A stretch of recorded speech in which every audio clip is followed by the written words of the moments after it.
Working nights isn't just lonely. It's terrifying when you see what really comes out after midnight.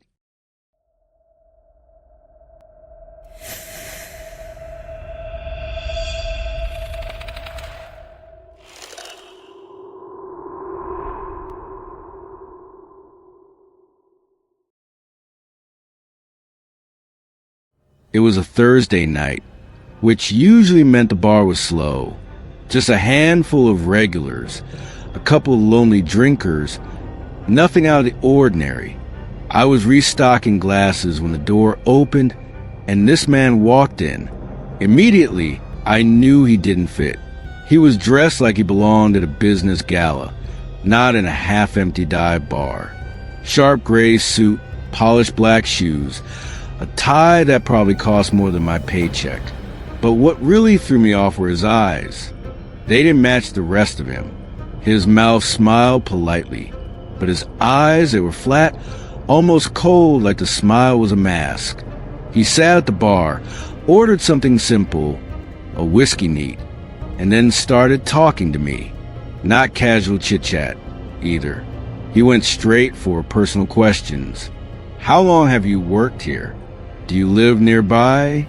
Do you usually walk home after your shift? I brushed it off with short answers, trying to sound casual, but inside I was on edge.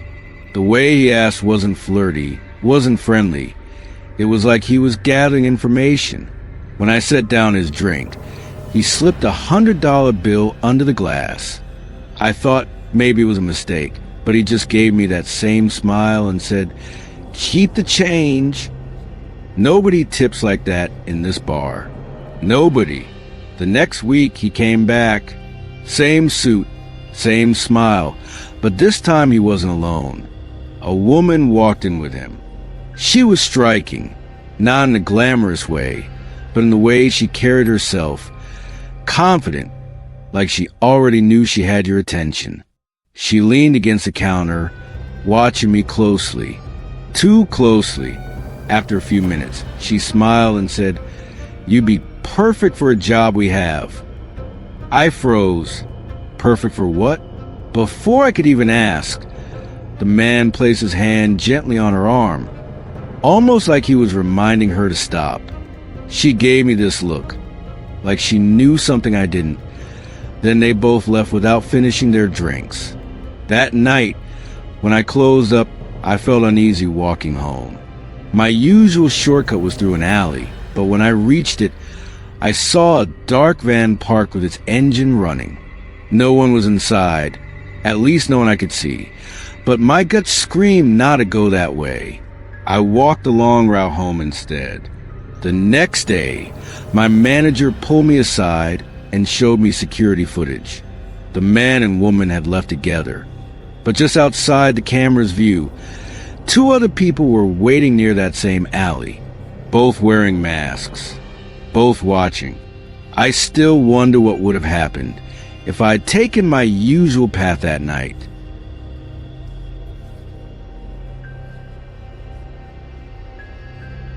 If you ever worked a gas station overnight, you know how isolating it feels. The buzzing lights, the smell of fuel in the air, the hum of refrigerators, all blends into this eerie white noise. You can go hours without a single car pulling in, and then out of nowhere, someone appears.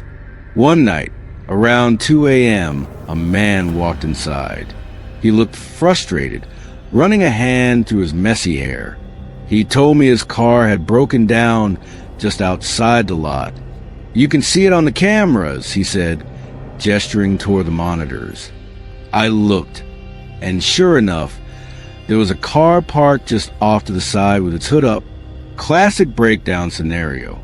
He asked if I could step outside and give him a hand, maybe even help push it. I almost said yes. Almost, but something in me hesitated. I don't even know why. Maybe the way he avoided eye contact. Maybe the way he kept shifting his weight like he was nervous. Then I noticed movement on the monitor. Just for a second, a shadow shifted near the back of the car. Someone crouching down. My stomach dropped. The man hadn't mentioned anyone else being there. I forced a smile and said, "Don't worry, I'll call a tow truck for you." That's when his face changed. It wasn't frustration anymore. It was something darker, like I'd ruined a plan he had carefully set up. He muttered something under his breath, turned, and walked out. By the time I pressed the panic button under the counter, the car was gone. Not broken down, not stalled, just gone. The police searched the area, but of course, they found nothing. To this day, I wonder if I'd walked outside, would I have been pushed into that car instead of helping to push it?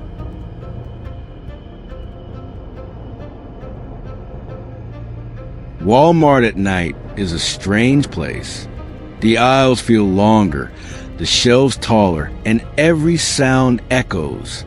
I was restocking in the pet food section when I noticed him, a man, standing perfectly still at the end of the aisle. Not shopping, not moving, just watching me.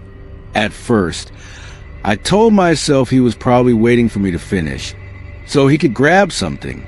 But as I moved to another aisle, he followed, always a few steps behind, never speaking, never reaching for anything on the shelves. It went on for almost 15 minutes. I tried to stay calm, but every time I glanced back, he was there. Then a woman appeared out of nowhere. She walked up to me with this polite smile and said softly, "I can help you get away from him." I felt immediate relief. Finally, someone had noticed what was happening. She gestured for me to follow her, leading me toward the back exit. For a moment, I almost went with her, but something didn't feel right. The way she kept glancing, not at me, but at the man, and the way they seemed connected. I pretended I had to grab something from another aisle and turned quickly. When I looked back, she and the man were walking out together, side by side. But the part that still haunts me, as they passed, the woman looked straight at me and whispered my name. I had never seen her before in my life.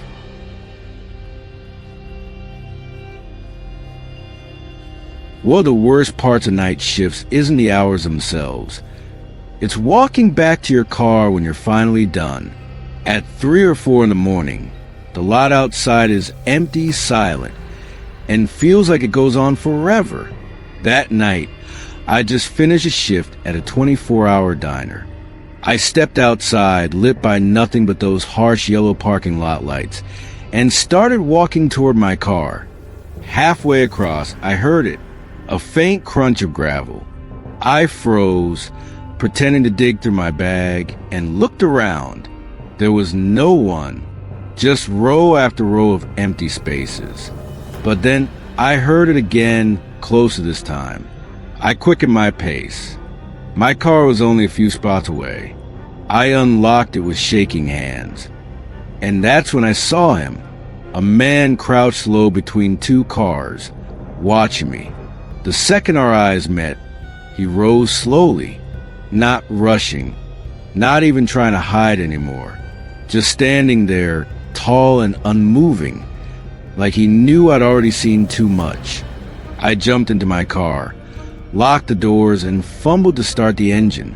My hands were sweating so badly, the keys almost slipped.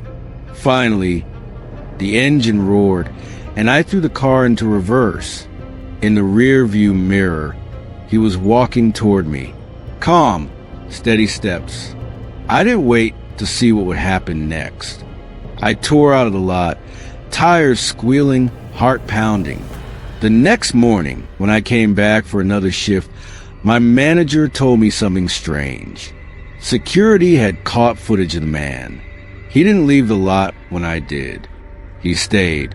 Hours after I'd gone, he was still there, walking up and down the rows of cars, as if he was waiting for someone else. No one ever saw him again. But every night since, I check under and between my car before I get in.